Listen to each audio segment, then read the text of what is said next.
everybody, and welcome to Randi Sands and the Mediumship Crew. As usual, I'm Randi, and Hi. Hi. Happy good people. there we have Jack misbehaving already. But we don't expect anything less now, do we, Jack? I don't know. Do you? Because if you do, you're going to be disappointed. Nope, that's why I don't. So tonight we are going to be talking about how to better dial into your intuition, how to learn to trust your intuition, things along this nature. So I know that for myself, when I started on my journey, that was one of the hardest things for me was to learn when it was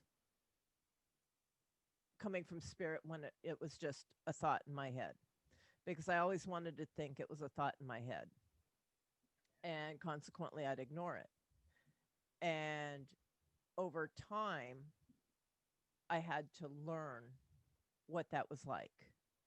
And I had a couple instances. Once I pulled out of a gas station parking lot and I clearly heard, "Don't do that or that truck's going to hit you." And I said, "Well, that's kind of ridiculous. It's way down the road." I pulled out and the truck hit me. Um, thank goodness nobody was hurt. And also, whenever I was younger and I had a really big problem, I would spin my wheels until I exhausted myself and I'd go to sleep. And then I always had in my ear somebody would whisper the solution. And I always wanted to think that I was dreaming, but I really wasn't. So I'd like everybody to talk about their experiences, maybe what they did to expand and grow in that area. So let's see. Stacy, I think you were first, weren't you? Think so. Don't know how that happened. I do. Jack threw you under the bus. Too funny. So, I, like you, Randy, had experiences when I was younger. So, like when I was in kindergarten, my grandfather transitioned to or graduated to the spirit world. And I clearly heard his voice. Like he would have been sitting right next to me, talking to me. And I remember that, all these years later, pretty crystal clear. I think, though, at that time, I didn't really know what it was. As a kid, you just kind of didn't really realize the distance we create in our reality between them and us, like as we grow, up into our experience. So I think when you're talking about like intuition, when you're talking about mediumistic work, when you're talking about psychic work, you really kind of got to learn to know yourself. I think that's the first step, just spend time in meditation, spend time in quiet and stillness, because, I think sometimes our mind absolutely can go on a roll like and come up with every scenario from here to Sunday, but when you're sitting in that quiet, when you're sitting in that stillness, when you're kind of bringing yourself to a place of serenity and peace and love, like the answers, I think, just kind of come to you. And the more you start to get to know yourself, the more like your gut instinct like kind of turns up. I always say trust that first initial. Try to trust that first initial. And let me tell you, sometimes you don't like the answer. Like, it's not the magic 8 ball that you keep shaking until you get the answer you want, right? Sometimes it is that, just like, should I, and you really want to, and you hear, oh, but you can't, and then you're like, what, so I don't know. I mean, there's still moments I don't trust. I mean, I don't think and it's not that I don't trust spirit, it's I don't trust myself, perceiving it. Like, am I receiving this message right? Am I understanding this message right? And I think one of the things that I talk about a lot, like, especially when you're developing mediumship, is you kind of go from this, imagining to believing to knowing. A lot of times, especially like if you had the gift I hate to call it a gift, but when you had the connection as a child pretty easily, and then you go through a life and you grow and you're told that what you do doesn't make sense, or that doesn't, whatever it is, when you start to reopen or try to reconnect to that ability, you kind of sometimes get stuck in this, oh, that's just me and my thoughts, or oh, that's just me and my voice I'm hearing in my head. Let me tell you, when I was reopening at 30, if I would hear my grandfather the way I heard him when I was in kindergarten, I probably would have checked myself in. It would have scared me. It would have scared, it would have just scared me. I'd be like, okay, I'm hearing voices, So of course, when I started to reopen, I started hearing like my own, what I thought was my own self talking to myself. And then I realized, wait a minute, this is a conversation. This is a dialect. And, between my grandfather and myself. And then once I started to accept that, the pitch, the tone, his voice started to kind of become more clearer. And you just kind of trust it. I know there's a whole bunch. This is what happens when you get me starting first. You should know better. Jack, no more throwing me under the bus. Next. Oh, I love it. And it's funny because it just goes to show how different it is for everybody. Because for me, it started out with I heard them clearly, and it was conversations. Um, it's just really interesting. And by the way, I caught how you were talking about me, Stacy, the overthinker.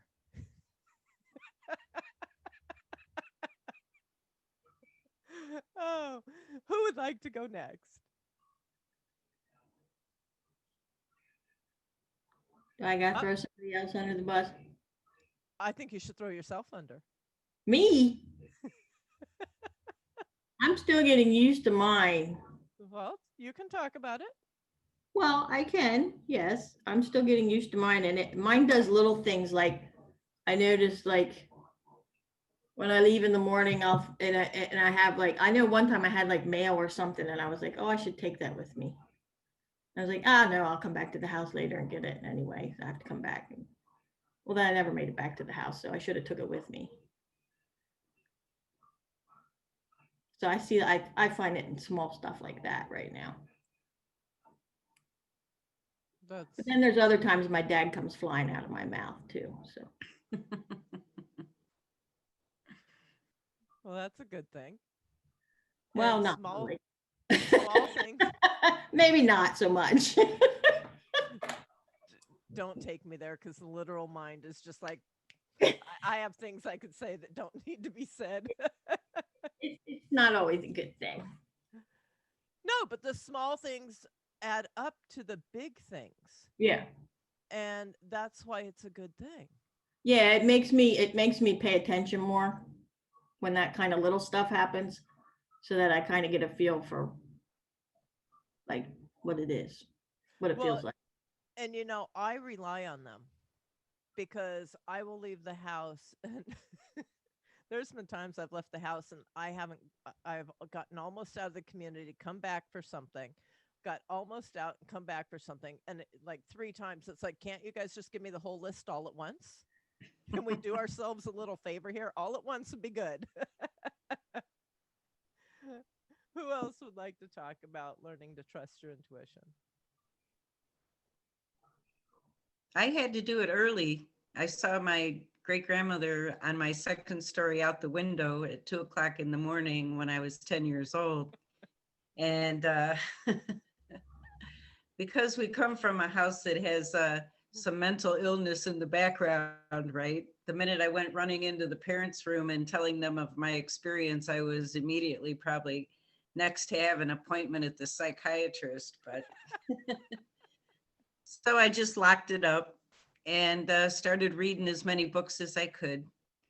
And I had animals that came to me all the time that needed to be healed, from chipmunks to birds, and I would keep them in my room without anybody knowing and just love on them. And before I knew it, they would be healed. and started doing it on people and friends of mine and things like that. But I did something that I don't recommend. And I still to this day, well, I shouldn't say I don't recommend, but the physical sense of things that are hurt, I would ask spirit that I would feel that in my own body so that I would know where to send the energy. And so if I was healing somebody with a bad shoulder, all of a sudden I would start to feel my shoulder hurt. But I knew that I was done healing because that pain would leave me and also them.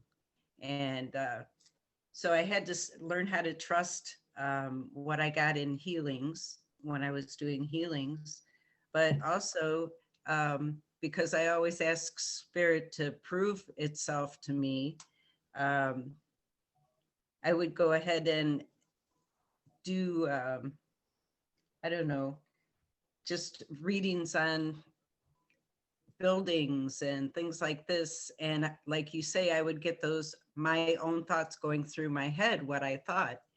But then spirit would start to put words in there and rephrase my sentences as if it was almost like a foreigner talking to me, and would restructure my sentences and give me words that I would have to look up in the dictionary because I wouldn't know what they meant. So obviously, even though it sounded like myself talking to myself in my head, these words that I didn't know anything about would come through and things like that. So it was like, okay, I know you're there. Times that I was doing healing, my eyes would go into rapid eye movement. And no matter what I did, I couldn't stop it. And it wouldn't stop until I was finished healing. And it's just the subtle signs that are out of the ordinary, or what you would expect to be out of the ordinary, paying attention to those. And then after that, you know, you don't need to ask for the proof anymore. It just kind of, you just kind of follow what you're guided to do. Okay, question. Yes. When you meditate, do your eyes water? Do you tear? Um, Not so much. In the very beginning, like I said, I would get the rapid eye movement, but it was like just spirit's way of letting me know that it was in contact with me. And that, I was wondering if you teared, because whenever I meditate, I have rivers. But the yeah, reason I was wondering is because also like you, I always knew when it was spirit because wording would be very different. right. It would be completely where how would I come up with that? Very different. So that was always a good indication. Right. But you can ask, you know, definitely ask to be shown that spirit's with you if you're doubtful, you know, Okay, and spirit will come through, no doubt. I agree. Anyone else? Yes, Lynn? Well, I'm just starting to have like more trust in the small things, like what Jack was talking about. You know, oh, I should this. Nah, that's all right. And I'll be back for it. But like, well, just today I had a client coming, and I just knew he would be a half an hour early. It was, first time kind of thing, and I just knew it. And I don't like that because I'm never really on time, but in my mind, I was like, okay, it just kept coming back through. And I was like, get ready for it. It's going to happen. And to me, it was just coming from outside of me that, the sense of it just would happen. And sure enough, I mean, he showed up exactly a half hour early. And I was ready. So I was like, yay, small victory that I actually listened to what I was hearing and what I was feeling. And I've had, other successes in that respect, but today was just one that just really stuck out. I don't know. That's it. That amazing. I love that. Yeah. It's trust. It's about trusting that it is, if you're feeling it that strongly, it's coming from somewhere else. And it was. So. Good job, pal. Anyone else? I think what Stacy was alluded to when she was talking too is the trust part of it, because I think that I know when I first started, I was looking for like that sledgehammer up against the side of the head. I wanted somebody shouting in my ear. And I think that a lot of people that I talk to are that way too, is that they expect a conversation to happen like we're having right now. And it doesn't occur that way. You know, it's the little quiet voice that you barely hear in the corner. And so the ET that's in the background. exactly. And it's filtering out all the other stuff to be able to hear that, and then to trust that that's what you're actually hearing. But it's usually not the person shouting. That is cute. So who's in the background? That is my parakeet. That's why I keep my microphone muted most of the time. Well, we like company. I'm sorry. No, go ahead. I was just going to say, when my father first passed over, I had, several conversations with him, and it was interesting because Jeff, I mean, we spent a lot of time just laughing about different things in these conversations, and it's sort of like I couldn't really say a lot to my family, and every now and then I would drop something in about, oh my God, I had, Dad and I were laughing so hard the other day. And I know that my brothers actually understood, because I think they were having similar conversations, and they were just, it is what it is. But it was so much his voice. And I don't hear that sort of thing very often, like from just a sense of something going to happen. And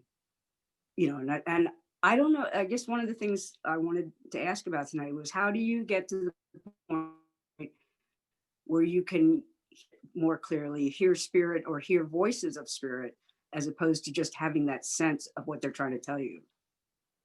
So that's for that. And there's silence. What I would tell you is, and I can only tell you my personal journey, because we all journey a little differently from one another, which is an amazing thing. For me, it was practice. It was classes, workshops. It was just being open. And one of the big things for me is on a weekend trip to Casadega, and I had no idea at that point what Casadega was. On the way there, I heard, are you excited? Well, I don't know. You guys have probably heard me tell this story before.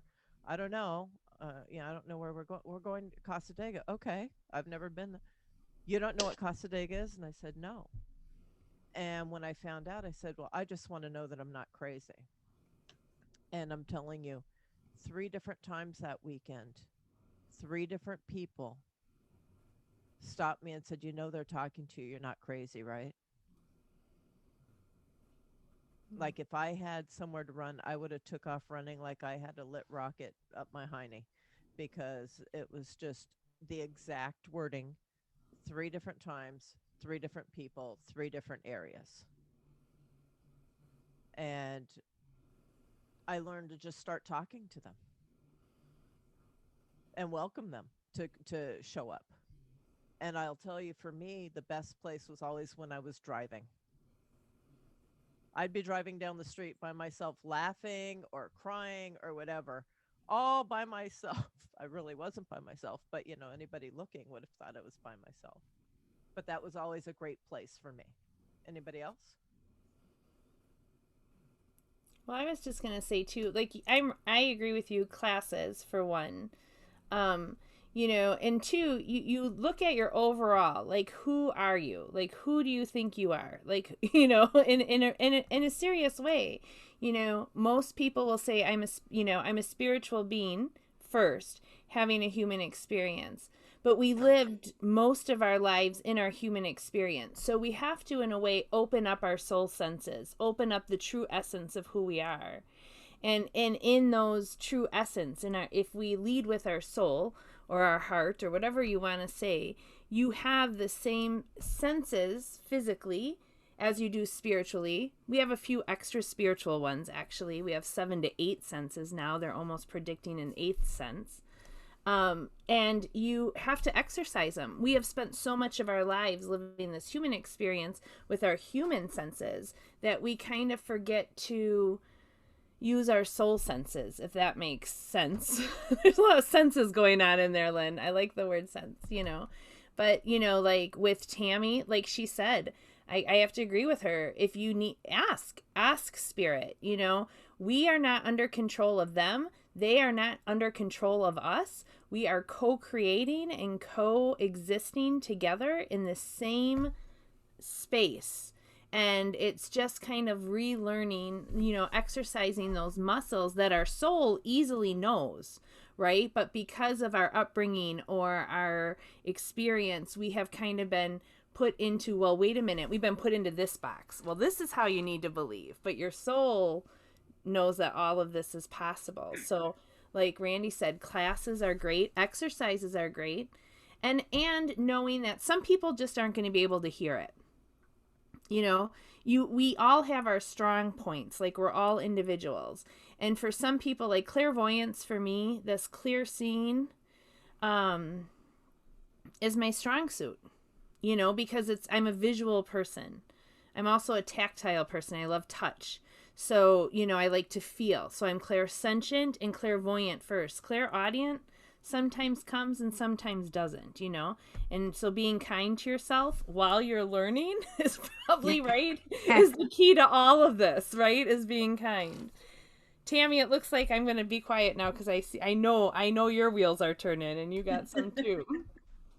I'm going to speak up. I'm going to on the touch of the idea of being kind to yourself. I mean, I'm getting to a point where I'm getting to the point where I can be still and just breathe and just allow myself to be. And the path that I've taken to get to this point, when we're all talking like this, I've been, studying A Course in Miracles a lot. And what I'm learning from that is who I really am, my soul or spirit or whatever, energy, however you want to call it. That who's who I really am. And like Stacy was saying, we're brought up, in this human body and taught human things. And when we start waking up and connecting to the spiritual things like intuition and all that stuff, you start realizing some things aren't just coincidences. For instance, in the beginning, I'd have all these thoughts and that monkey mind going on all the time. And it's like, how am I hearing the voice of God? Or how am I hearing Holy Spirit? I don't really say that I have any of the clairs.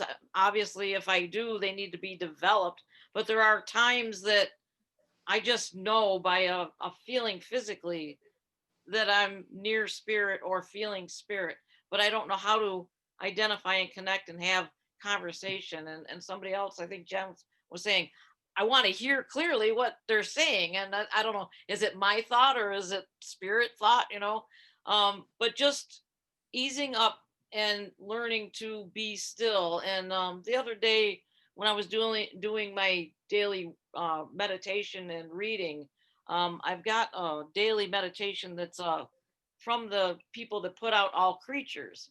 And the meditation was talking about the woman's first experience with a great blue heron. And I was like, bang, all these bells were going off because it was like, that was me, right? And I've always felt since I was a teenager, a great connection to the great blue heron. And when I read this lady's description and everything, it was like, that's me. And then she was talking about being still. And all of a sudden the light went off in my head. And it's like, that is the lesson that the great blue heron is teaching me, to just be still. Because the great blue heron, when he's hunting, is still. And when he finds his prey, he just grabs it, right? So I was like, oh, now I'm kind of like getting a message here all of a sudden. And like I am telling myself, don't get all frustrated and upset because you can't hear or can't see or whatever. I mean, one of my biggest wishes is I would like to have a conversation with my sister. I mean, I know she's there all the time. I feel her, I hear her. When I laugh, that's her. You know what I'm saying? So it's like I've got all this connection, but it's just, I've just gotten to the point where don't beat yourself up if you're not getting it.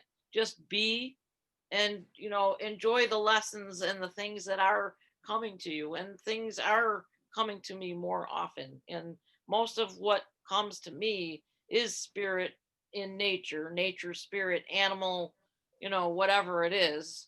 I can ask a question and a sign, I call it, a certain bird will come by at a certain time, or just sit there and kind of chit chat with me. And it's like, okay, cool. Like the other days, like the black cap chickadee just like didn't move. He was just like right there. So I was like talking to it, and I felt like it was talking to me, and I found a lot of joy and connection in that experience. So being still, I still need to get stiller, I believe, to make more of those connections and just know that I know that I know that it's a message or spirit is there or whatever.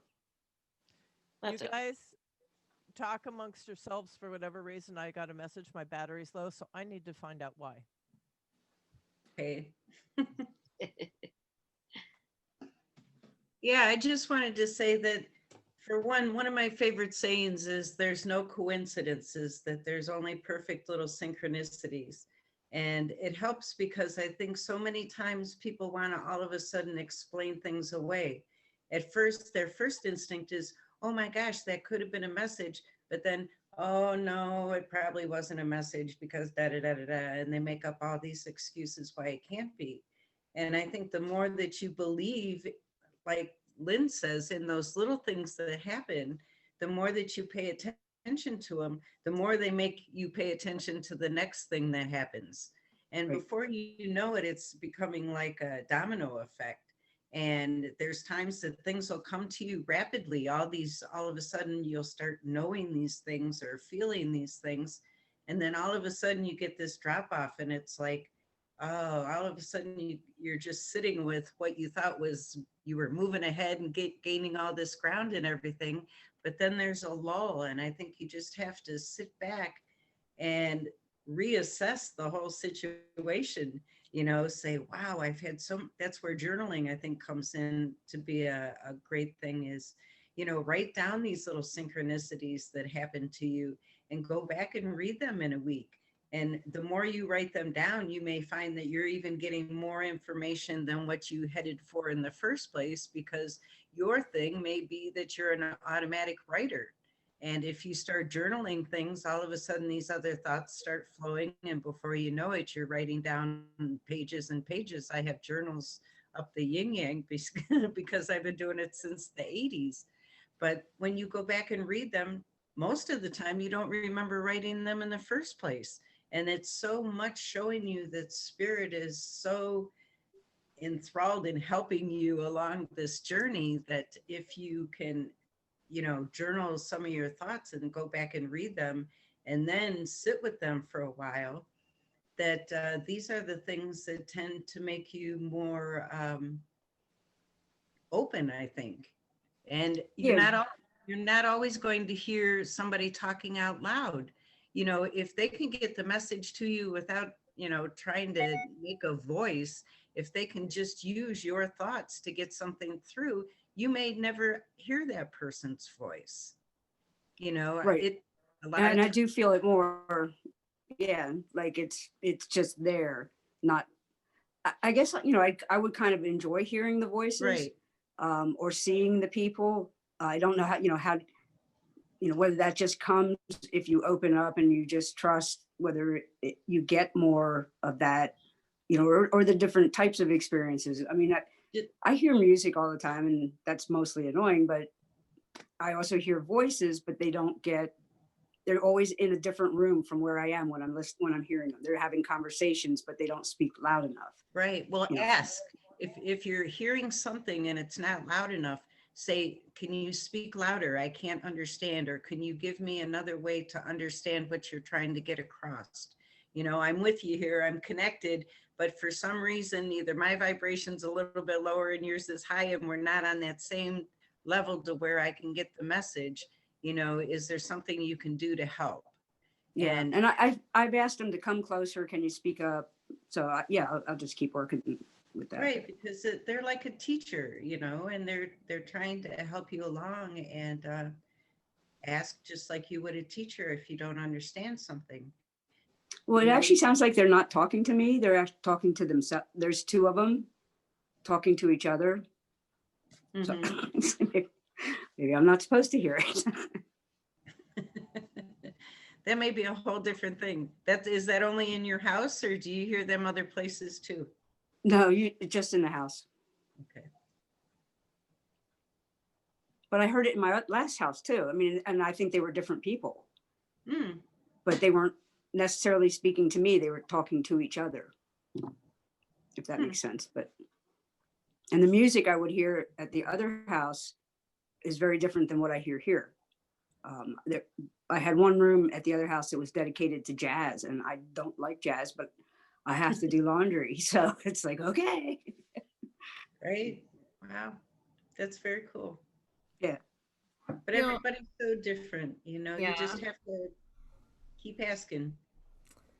And I was going to say too, Lynn, what's interesting is we have this concept or this idea in our head that the next dimension, heaven, the spirit world, the sphere number 8, I mean, whatever your beliefs are, galaxies and dimensions are so far away from us. But really, they're right here. They're like parallel to us. It's just that our focus is.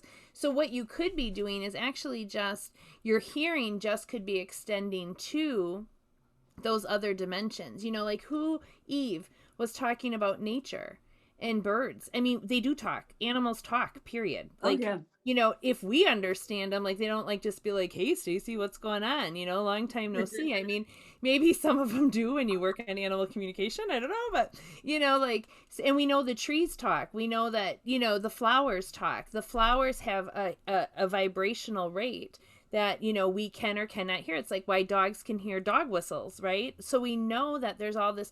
So maybe maybe they're not trying to communicate. I don't know. Do you know what I mean? I can't say I know, but maybe they're not trying to communicate with you per se, but you're hearing the noise of you're hearing past the mundane noise. That's what we have to, when you're doing any type of clairaudience, you have to listen past the mundane noise.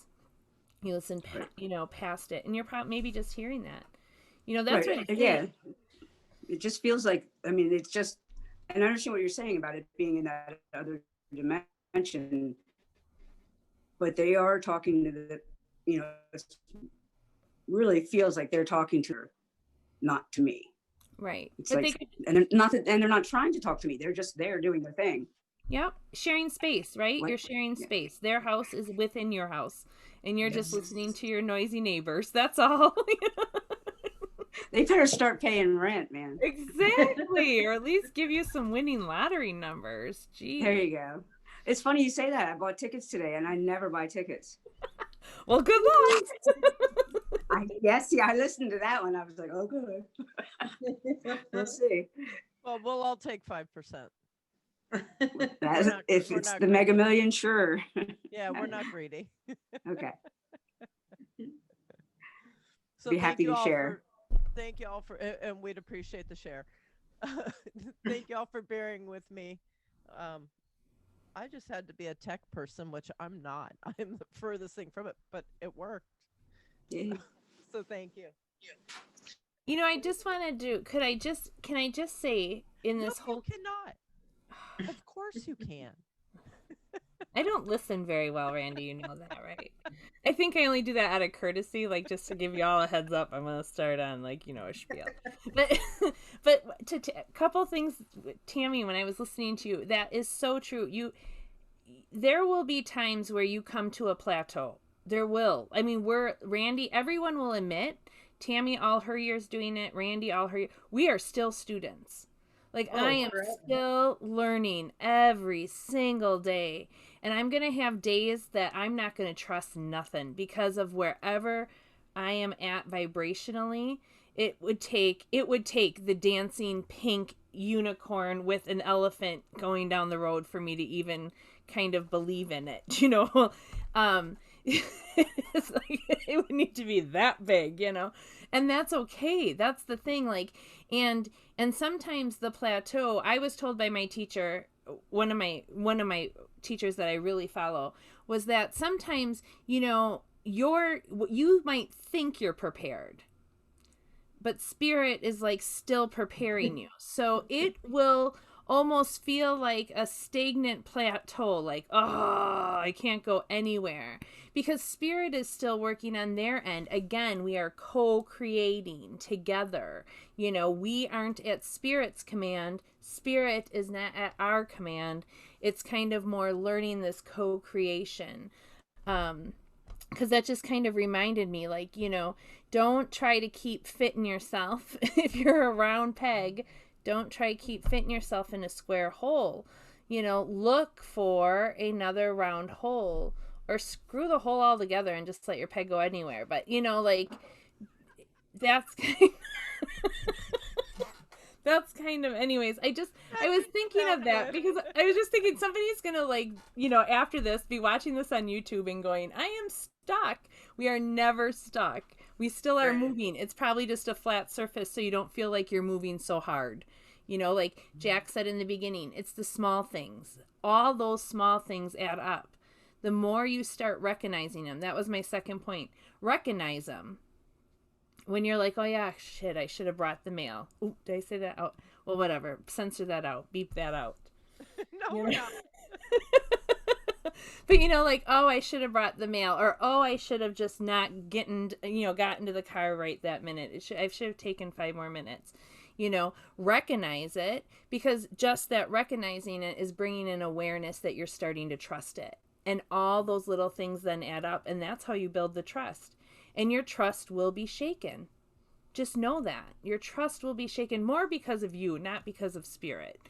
You know, more because of you. But, you know, and when you allow that space, or that at least awareness that I will be shaken, or it will be shaken, it makes it, when it happens, not so scary or not so isolating. Okay, that's it. Okay, so you just said something that that I'm going to show you is me on the constant, you know, when it comes to new growth and what have you. So I don't know if you all can see this. I can't read it, but I know who it is. It says, when you're still recovering from the last lesson the universe sent you, but you're craving more growth. And it says, I can handle it. No, we can't always. But, you know, that's me in a heart, like, give me more, give it to me, baby. You know, sometimes we just need to slow it down a minute. I And think it's kind of like ice skating. You know, if you're ice skating, if you quit pedaling, you're still moving forward. It might be slow, but you're still gliding on that ice, and you may think that you've stopped, but you haven't. but you really haven't. You're still having forward momentum. Now, I don't know about the ice skating thing, but I'm with you on the on the rest of it, because I don't do snow. I would do be ice. sitting on the ice going forward. Whatever works. And then the plateaus, we hit them. We hit them all the time. I will tell you, I was just in one. I was just in one. And I was feeling like I needed to do something, but it took me a minute for it to really hit me. When I did this new background, when I got this new piece, you guys can only see a portion of the books that are in this. But as I was going through them, a book jumped out at me by a famous numerologist, Glennis McCants. And I have this book. And so I took the CD and I put it in my truck and I started listening to it as I'm driving around. Well, sometimes the universe does for us what we can't do for ourselves. Glennis, if you're listening, girl, we need to talk. Okay. Because here I am, all happy dappy, going along in life. I start listening to the CD and I'm like, oh, holy crap, I have work to do. I have, I didn't realize that. Oh, I have work to do. So, it's getting past the plateau, and we have to be willing to work on ourselves. We can't have spiritual growth if we're not willing to do the work. And sometimes it just takes time for us to see what that next piece of work is. Well, I found my next one.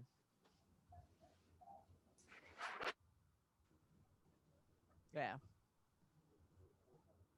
Can you guys tell I'm not so overly excited about this one?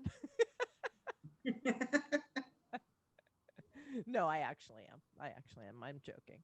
But it's constant thought, being mindful and making change and improving. And